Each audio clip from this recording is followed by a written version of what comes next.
In no world whatsoever would I want my life to be in the hands of some of the fighters on this card, but that's the mindset we gotta get in. Gun to your head, the cartel is waterboarding you, saying, give me the winner for every single fight on UFC Vegas 103, Kape versus Almabayev. That's what we're going to do. I'm going to give you the picks. I'll give you a short breakdown, but if you want my bets and picks are very different. If you want my bets, there's a link down in the description. I got some bets locked in already for this card, and I'll give you the best bet show tomorrow on YouTube and the long shot live on Friday with Matty Bets. You know the drill. We scroll all the way to the bottom. We start with the first fight of the night. It's a banger. You don't want to miss it. Montana de la Rosa, Luana Carolina. I'm going Luana Carolina with this one. I think her striking is levels above Montana. I don't think Montana's a bad striker, but I don't think her footwork is as good as Luana. Luana's a girl that likes to circle around, use her distance.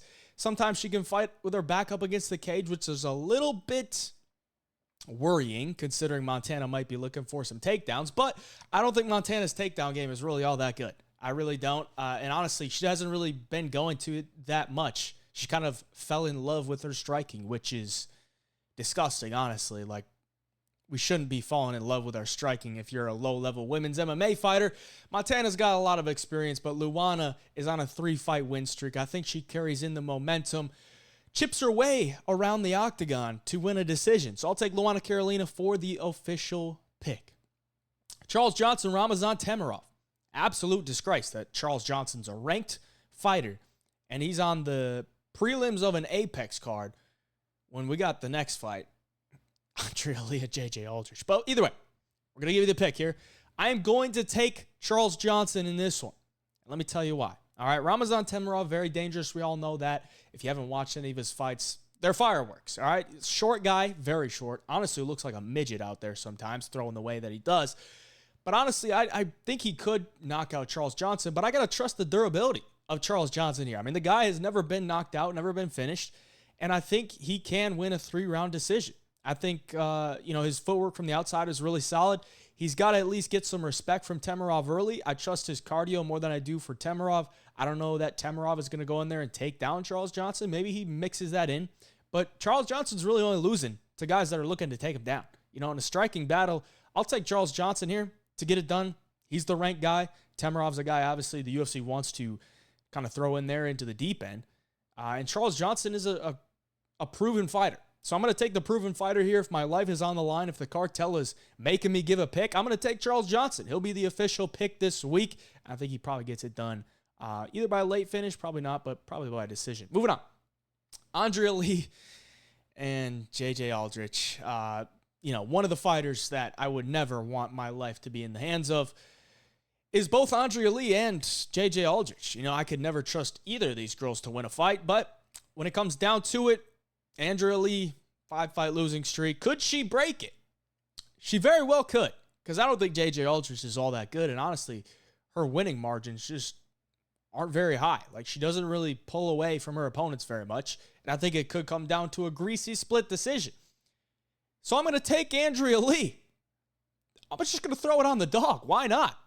She's back against the wall. She's old as shit. 5-fight losing streak, but she has been fighting some pretty decent fighters. I know her last loss was to Montana de la Rosa, who I just picked against, but that's women's MMA for you. All right? Some things just don't make sense. Do I want to take big forehead JJ or Andrea Lee, who just cannot seem to win a fight? Can't get a decision to go her way. I remember watching her against Macy Barber live in person, and I thought Andrea Lee won. I know the skills are there. She's just got to put it together. I think the best version of Andrea Lee could be JJ Aldrich, and I've just never been a JJ guy. I mean, the guy could maybe be a guy. When I watch her fight, I literally just want to claw my eyes out. Like, it is just brutal. And not saying Andrea Lee is some spectacular fighter, but I'm going to take her for the official pick. Why not? Give me an Andrea Lee, but call the hotline if you're wagering money on that one. Moving on. Danny Silva, Lucas Almeida. I do like me some Lucas Almeida, but in this one, I think it comes down to overall skill set and cardio. Not to say Lucas Almeida has bad cardio, but I know Danny Silva has some pretty solid cardio, and he's never going to stop moving forward, never going to stop throwing, never going to be taken some time off. So I can trust Danny Silva to go in there and fight for my life if it is on the line. So I'm going to take Danny Silva to win this one, but I could see Lucas Almeida possibly finding a finish because he is very dangerous and Danny Silva is there to be hit. I do think Danny's pretty durable, but I do know that Lucas Almeida packs a punch. Nice 1-2, nice left hook. He is dangerous. But overall, I do think Lucas Almeida's footwork is going to get him in some trouble here because Danny's going to be looking for angles, kind of pushing the pace, bobbing and weaving. And if he can find the right angle, I think he could make Lucas Almeida pay for it. And the cardio aspect is also there if the fight extends. So I'm going to take Danny Silva to win this one. He'll be my official pick this week. And we can move on to bantamweight bout. The muscle hamster. Always going to have a sweet spot in my heart, Douglas Silva de Andrade, because the guy looked like an absolute demon his last time out when he shaved his head. It was the scariest thing I've ever looked at. It's like a naked mole rat. You know, shaved head, completely bald, but just veins popping out of every part of this dude's body. This dude he cannot be natural. He's like almost 40 years old, and he looks like he should be a bodybuilder. But he's also very short, and lately, he's just been so low volume. Like his last fight against Miles Johns, I was just waiting for the guy to do something. He just never did it. I don't know if that was the naked mole rat, coming into play. But in this one, I am going to pick against him. I'm going to take John Castaneda, younger guy, solid overall game, but, he's minus 300. I wouldn't really trust him that much. Douglas Silva is dangerous. He does have some power that can make a lot of guys kind of wary about throwing against him. So I would worry for John Castaneda as this big of a favorite, but I am going to take him to win the fight. He could probably mix in some grappling. Douglas Silva's not a bad grappler, pretty stout guy, pretty hard to take down. But either way, I'm going to take John Castaneda to win this one. I did see something which is very weird. I just thought of it. But Douglas Silva de Andrade had to fight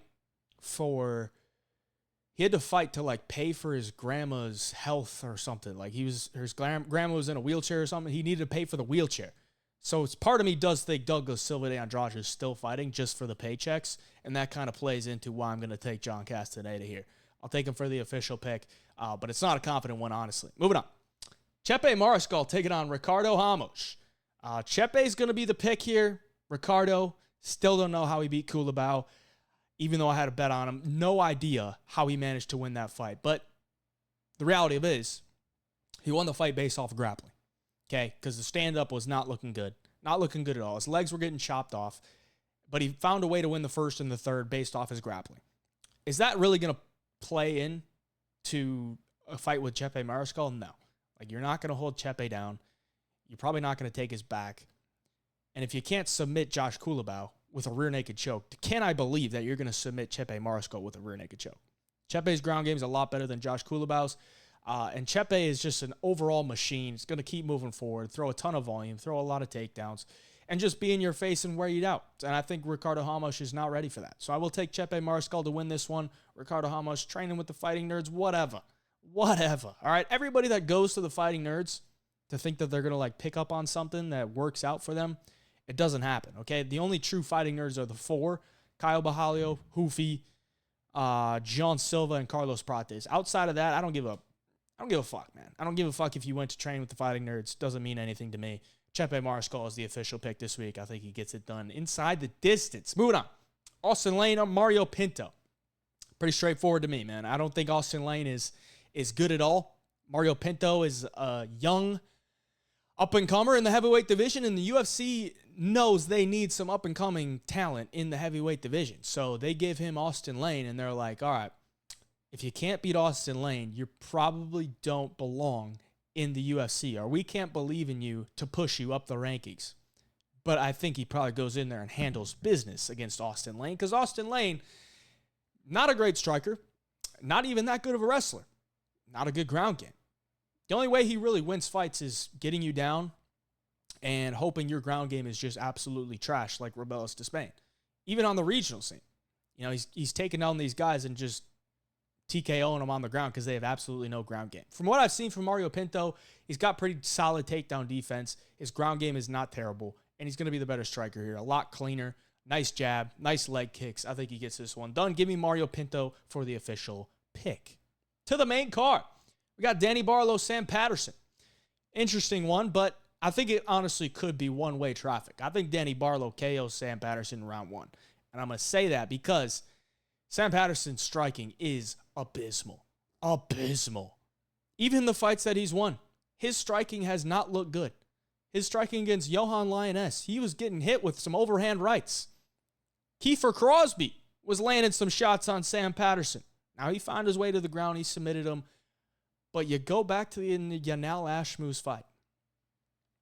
You get knocked out by the midget of Yanal Ashmoose. Not a good look. Even his fight on the Contender Series. The guy he fought, Vinicius Sensi or whatever, not a great fighter. But he was tagging up Sam Patterson in the first round. And then made a brutal mistake of going to the ground with Sam Patterson, and he got choked out. Does Danny Barlow have a fight IQ in this one? It should be, look for that straight left down the pipe, left hand of God. You're a nice, real nice, I don't want to say the best striker, but he's a really nice striker. Southpaw against an orthodox striker. I think Danny Barlow finds the chin in round 1 and knocks him out. Because I don't think Sam Patterson has much of a chin and not much striking defense. So Danny Barlow is the official pick for me. Moving on. Amil, William Gomis. This is one I've kind of gone back and forth on. But if there's a gun to my head and the cartel is waterboarding me, saying to give me the winner, and if I get it wrong, they're going to pop me and go after my family, I think I got to go with William Gomis. All right? I say that because he has really solid skills, and he's very disciplined in his game. And if he comes into this fight, I think he could probably win it by decision. Could it be close? Yes. But I do think William Gomis has pretty underrated wrestling. The guy is not a bad wrestler. You know, he was actually on top of Joe Anderson Brito in round 1. And Amil is all the chaos that's going to come at you. But Gomis just stays calm. Stays off the back foot. Short or a smaller cage does kind of make me think Hyder has more of a chance here. And I'm not saying he's completely out of it. I think he could win. But like I said, life is on the line. I'm going with William Gomis. William Gomis is going to stay to the outside. He's going to pick away at him. And Hyder's going to have to crash the pocket. And William Gomis is so big for the division. When he gets those underhooks, like guys can't take him down. And when he gets those underhooks, he's in a great position putting you up against the cage. And then he can knee you to the body, knee you to the thigh. Because that really makes some sense. And he's actually not a terrible wrestler. His grappling looks a little sketchy on the ground at times, but he finds ways out of it. And I think he probably wins a decision here. So I'm going to take William Gomis for the official pick, but I could see this one going either way. But the life is on the line. I'm going with the Frenchman. Moving on.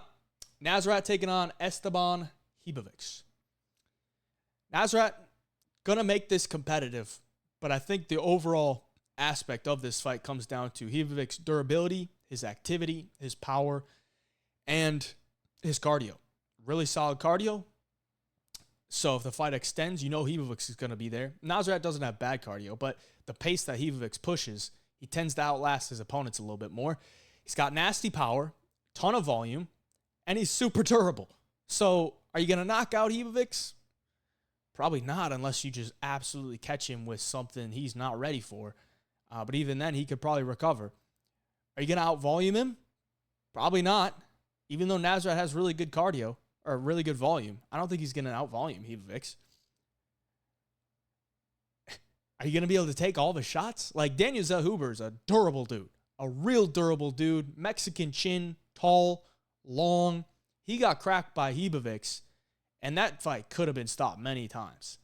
And I was almost certain, like, that fight was going to go to the distance. Both guys were super durable, but Ribovics still almost found a way to knock out Zellhuber. He could knock out Nasrat here, and I do think if the fight extends into the second and the third, that Ribovics is going to be pushing the pace. His cardio is going to be there. His volume is going to be there. He's probably going to get his hand raised. So I'll take Esteban Ribovics to win this one. He will be my official pick this week. And we move on to the co-main event. The co-main event. Cody Brundage taking on Julian Marquez. And I'm going to go Cody Brundage here. I'm going to take him because I do think his overall skill set is solid. It's just about putting it all together. And I think Julian Marquez at this point is pretty washed. He's like, 34, 35? Honestly, looking at his last fight, the shape that he was in. He looked like he was late 30s, early 40s. He got knocked out in, 20 seconds against Zach Reese. Zach Reese is a dangerous guy, but Zach Reese really isn't that all great of a fighter. He's really not. And Cody Brundage, I think, is a better fighter than Zach Reese. Not just saying that because he beat Zach Reese, but I think he is the better fighter than Zach Reese. Solid ground game, solid skill set on the feet, solid wrestling. And if he comes in here with the good game plan of land some bombs, stay to the outside, mix in some wrestling, be safe with the submissions, I think he can get his hand raised. I think he could probably knock out Julian Marquez, who just got knocked out in 20 seconds. So I will take Cody Brundage for the official pick this week. There's a dog for you. Moving on. Manel Kape taking on Asu Almabayev in the main event. I find it very hard to believe that Almabayev comes into this one and can take down and hold down Manel Kape for at least 3 out of the 5 rounds. I don't think he's going to finish Manel Kape, because if you can't submit what's his name? Jose Johnson. If you can't submit Jose Johnson on the ground, I just can't really believe in you to submit guys in the top 10.